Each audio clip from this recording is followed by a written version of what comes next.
समुपस्थित सज्जनों, मातृशक्ति और ब्रह्मचारीगण, केनोपनिषद के दूसरे खंड का प्रकरण चल रहा है, जिसमें तवलकार ऋषि ने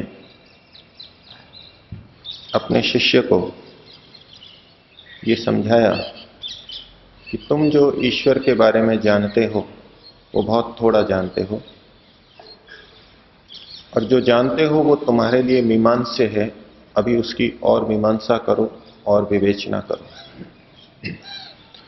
फिर उन्होंने कहा कि जो मैं जानता हूं वो भी अच्छी प्रकार से जान लिया गया है, पूरा जान लिया गया है, ऐसी बात नहीं है। लेकिन इसका यह भी मतलब नहीं कि मैं ईश्वर के बारे में कुछ नहीं जानता, कुछ जानता भी हूं।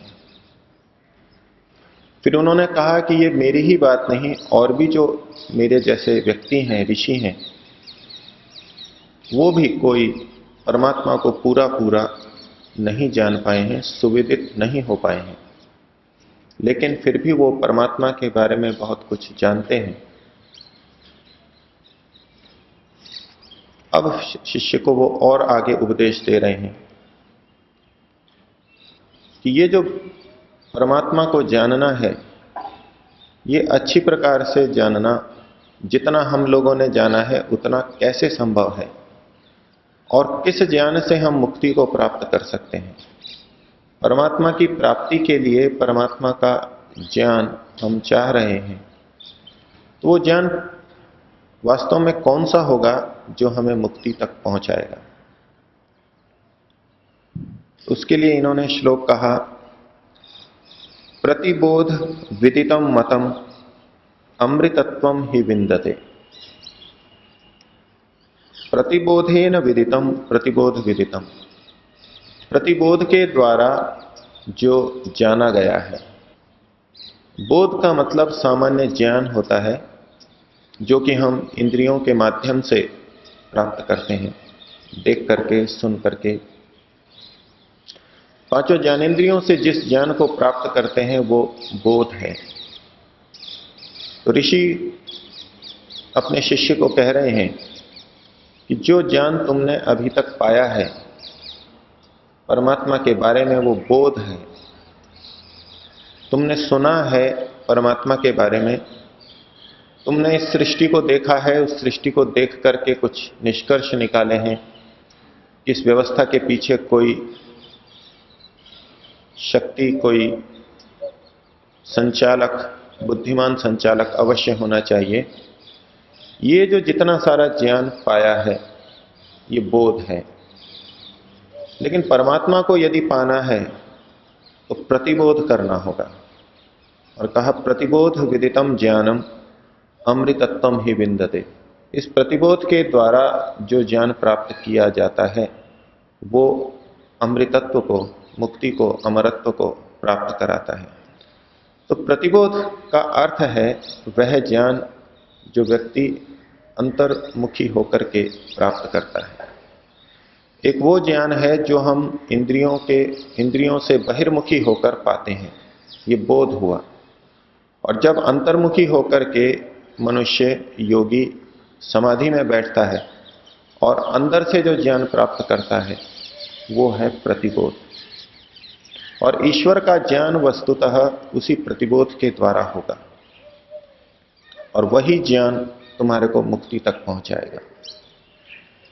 बाहर से जो हमने देखा है, सुना है, वो ज्ञान भले ही ऋषियों के द्वारा कहा गया हो, वेद के द्वारा कहा गया हो, साक्षात ईश्वर के द्वारा जो ज्ञान दिया गया, और ये ऋषि लोग भी उपनिषदों के माध्यम से जो ज्ञान दे रहे हैं, वो सारा का सारा हमारे लिए तो बोध ही है। हम तो उससे केवल जान रहे हैं। जो ज्ञान हमने जाना है उसके ऊपर और मनन चिंतन आवश्यक है।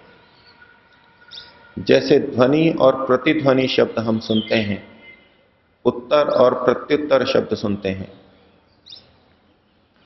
तो ध्वनि जब निकली मुख से और दीवार से या कुएं से अथवा पर्वत से टकरा करके लौट करके आई, उस ध्वनि के ऊपर भी जब ध्वनि आती है, ध्वनि की भी जब ध्वनि होती है, उसे प्रतिध्वनि कहते हैं।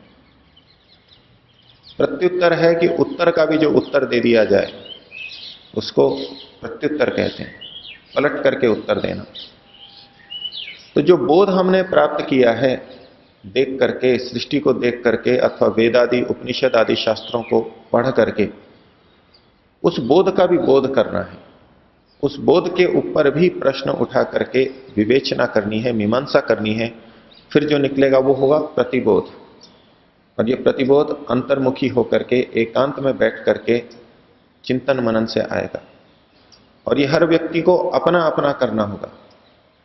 ये दूसरे के द्वारा दिया गया प्रतिबोध भी, उनका जो अपना प्रतिबोध है, उन्होंने जो अनुभव किया, वो हमको बताएंगे तो भी हमारे लिए तो वो बोध ही होगा। हमको फिर स्वयं अपनी विवेचना उस पर करनी होगी, अपने आप को दृढ़ करना होगा, संतुष्ट करना होगा, और फिर इससे आगे बढ़ करके समाधि में परमात्मा का साक्षात्कार करना होगा। और तब जो ज्ञान होगा वो ही वास्तव में हमें अमृतत्व मुक्ति की प्राप्ति करा सकता है। इन शास्त्रों को पढ़ते पढ़ते हमारे मन में ये भ्रांति बैठ सकती है कि हमने तो साक्षात ऋषियों के वाक्यों को पढ़ा है, शुद्ध रूप में पढ़ा है, शुद्ध रूप में जाना है। हमने तो साक्षात ईश्वर के वाक्यों को, वेद के वाक्यों को पढ़ा है, समझा है, तो हमारे को तो शुद्ध ज्ञान हो ही गया होगा और ये शुद्ध ज्ञान हमारे को मुक्ति तक पहुंचा देगा। न्याय दर्शन के अंदर प्रमाणों का विषय है और उस प्रसंग में उन्होंने एक बात उठाई कि अंतिम प्रमाण कौन है जो कि हमें पूरी तरह संतुष्ट कर देता है। प्रमाण का मतलब जिससे हम जानते हैं, जिससे ज्ञान होता है, उसे प्रमाण बोलते हैं। हम देख सुन करके भी जानते हैं, पुस्तकों को पढ़ के, प्रवचन सुन करके जानते हैं, उपदेश सुन करके जानते हैं, अनुमान से भी जानते हैं। हम प्रत्यक्ष से जानते हैं, अनुमान से जानते हैं और शब्द प्रमाण से जानते हैं, उपमा आदि अन्य प्रमाणों से भी जानते हैं। तो उन्होंने एक स्वाभाविक प्रक्रिया बताई और वो हम आज भी अपने जीवन के अंदर देख सकते हैं, देखते हैं।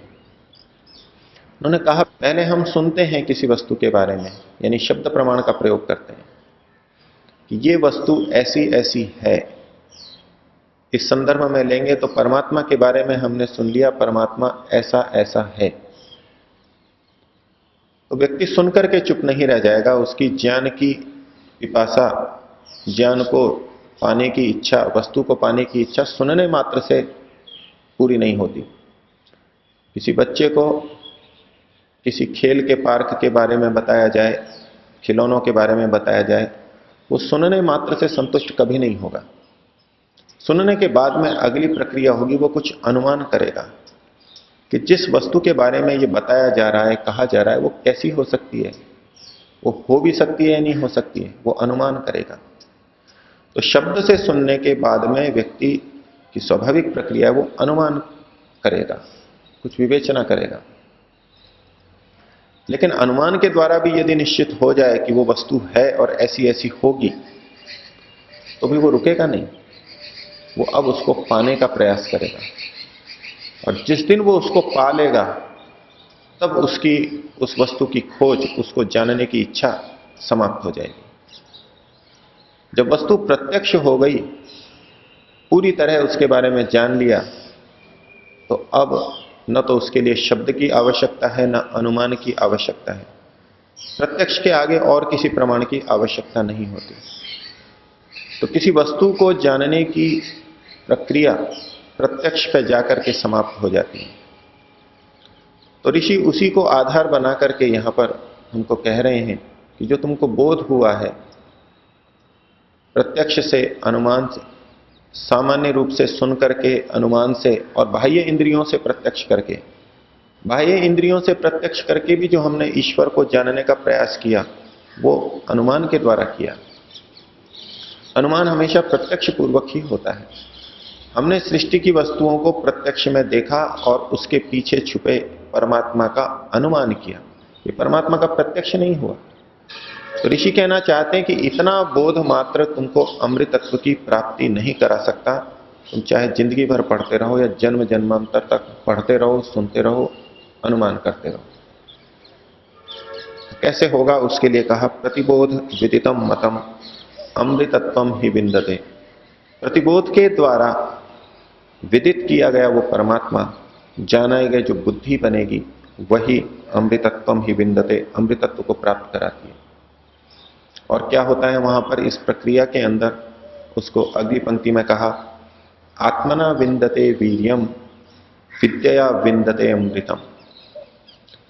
जब वो इस प्रतिबोध की प्रक्रिया में जाता है, अंतर्मुखी होता है, तो आत्मा के द्वारा वो बल को प्राप्त करता है। आत्मा से यहां दोनों तात्पर्य लिए जा सकते हैं। पहला, वो स्वयं अपनी आत्मा के द्वारा बल को प्राप्त करता है, स्वयं अपने आप बल को प्राप्त करता है।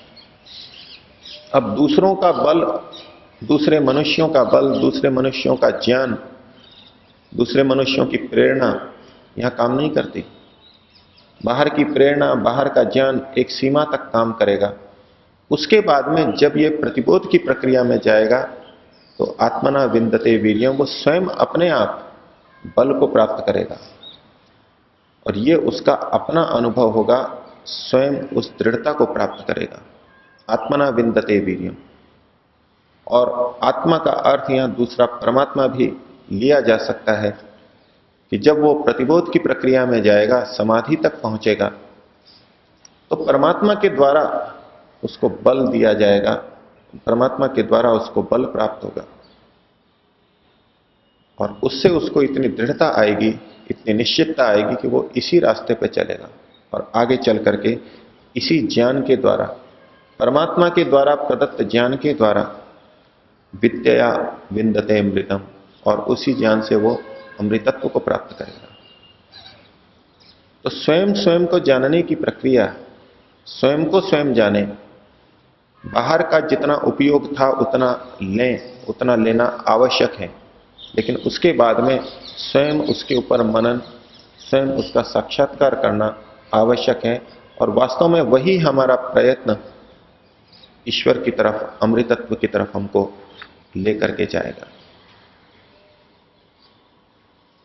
तो इसको सुनकर के शिष्य के मन में ये विचार उठा कि ठीक है, ये मनन चिंतन मैं करूंगा, अंतर्मुखी होकर के बैठूंगा।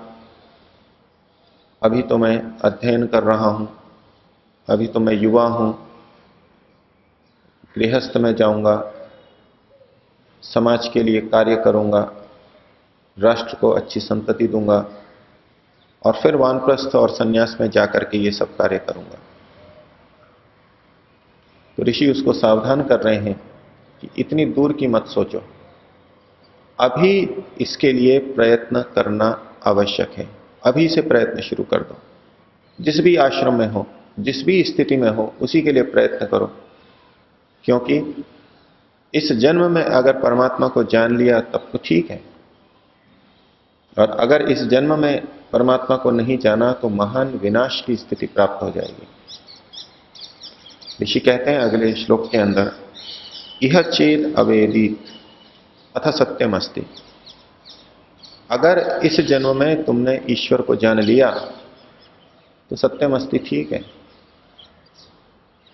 अच्छी बात है, सत्य है ये। लेकिन एक सामान्य रूप से बात कही जा रही है कि परमात्मा को जान लिया तो कोई बहुत ऊंचा काम नहीं कर लिया। ठीक है, तुमको करना चाहिए था, इसी में तुम्हारा कल्याण है, तो यह चेत अवेदित अथ सत्यम अस्ति, करना ही है, तुम्हारे को अपना कल्याण करना ही था, तो ठीक है ये। लेकिन न चेत यह अवेदित, लेकिन यदि तुमने इसको नहीं जाना तो महती विनष्टि, महान विनाश को प्राप्त हो जाओगे, महान विनाश हो जाएगा। इसके ऊपर जोर दे रहे हैं। अगर तुमने सफलता प्राप्त की तो कोई महान उपलब्धि नहीं की, वहां महान शब्द का प्रयोग नहीं कहा, लेकिन अगर नहीं प्राप्त किया तो जरूर महान विनाश को तुम प्राप्त होगे। ऋषि ऐसा क्यों कह रहे हैं कि इसी जन्म में ईश्वर को जान लिया तो ठीक है, और नहीं जाना तो महान विनाश है। इसके ऊपर और आगे चर्चा करेंगे। प्रश्न ये उठेगा कि अगला जन्म भी तो हमको प्राप्त होगा, तब ईश्वर की प्राप्ति करेंगे, फिर मनुष्य जन्म मिलेगा, फिर प्रयास करेंगे, इसमें महान विनाश की क्या बात है? जिन कर्मों को हमने किया है, शुभ कर्मों को किया है, वो तो हमारे हैं, वो अगले जन्म में भी जाएंगे। जिन अच्छे संस्कारों को हमने इस जन्म में पाया है, वो अच्छे संस्कार भी अगले जन्म में जाएंगे और हमको उस दिशा की तरफ बढ़ाएंगे। ये तो परमात्मा न्यायकारी है और सारी व्यवस्थाएं उसकी हैं, निश्चित हैं, तो महान विनाश की क्या बात है? वो तो हमको मिलना ही है। जो हमने कमाई की है, अध्यात्म की, पुण्य की, धर्म की, वो तो कहीं जाने वाली नहीं, विनाश किस बात का? ये प्रश्न उठेगा। लेकिन ऋषि कहते हैं कि अगर इस जन्म में नहीं पाया ईश्वर को तो महान विनाश है, और उसके लिए वो उपाय बता रहे हैं किस तरह से करके व्यक्ति वहां तक पहुंचता है। तो कहते हैं भूतेषु भूतेषु विचिन्त्य धीराः, जो धीर लोग होते हैं, धैर्यवान होते हैं, वो भूतेषु भूतेषु विचिन्त्य, भूत भूत में, प्राणी प्राणी में विचार करके, हर प्राणी को देख करके, और भूत, ये भूत जगत, भौतिक जगत, पृथ्वी जल आदि यानी कार्य जगत, इसको भी देख देख करके, जड़ जगत को और चेतन जगत को, इन सबको देख करके, सबको देख करके, भूतेषु विचिन्त्य ना कह करके कहा भूतेषु भूतेषु विचिन्त्य, इन सब को देख करके, विचार करके, धीराः, धीर लोग, प्रेत्य अस्मात् लोकात्, अस्मात् लोकात् प्रेत्य, इस लोक से जाकर के, यानी मृत्यु के बाद, अमृता भवन्ति, अमृत हो जाते हैं, अमर हो जाते हैं। एक तो सामान्य दृष्टि से हम इस वाक्य को देख लें कि ऋषि ईश्वर प्राप्ति की महत्ता को बताना चाह रहे हैं और मनुष्य जन्म की बहुत महत्ता को बताना चाह रहे हैं। नहीं तो ये मनुष्य जन्म खो दिया हमने, जो अवसर मिला इसको खो दिया। मनुष्य जन्म का उद्देश्य ही, अंतिम उद्देश्य ही ईश्वर की प्राप्ति है, और अगर वो नहीं हो पाया इस जन्म में तो ये महान विनाश की स्थिति है। ऋषि के तात्पर्य को और आगे विचारने का प्रयास करेंगे कि क्यों ऋषि इसकी गंभीरता को बता रहे हैं। लेकिन इतना तो वो मानते हैं कि हमको इसी जन्म के अंदर ईश्वर की प्राप्ति करनी चाहिए, उसके लिए प्रयास करना चाहिए, और ये तभी संभव है जब हम अभी से, जिस भी स्थिति में हों, अधिक से अधिक प्रयास करने लगे। यही ऋषि की प्रेरणा है। 3 बार ओम का उच्चारण करेंगे, ईश्वर से प्रार्थना करेंगे कि मैं भी अपने जीवन में बोध से प्रतिबोध की तरफ बढ़ूं, बोध की जितनी उपयोगिता है उसको उसी रूप में देखूं। इस बाह्य ज्ञान से ही सब कुछ हो जाएगा, ये भ्रांति मेरे मन में न रहे। मैं स्वयं स्वयं का साक्षात्कार करूं, मैं स्वयं परमात्मा का साक्षात्कार करूं और उस बोध को प्राप्त करके मृत्यु के बाद उस अमर तत्व परमात्मा को पा सकूं। श्वास भरें। ओ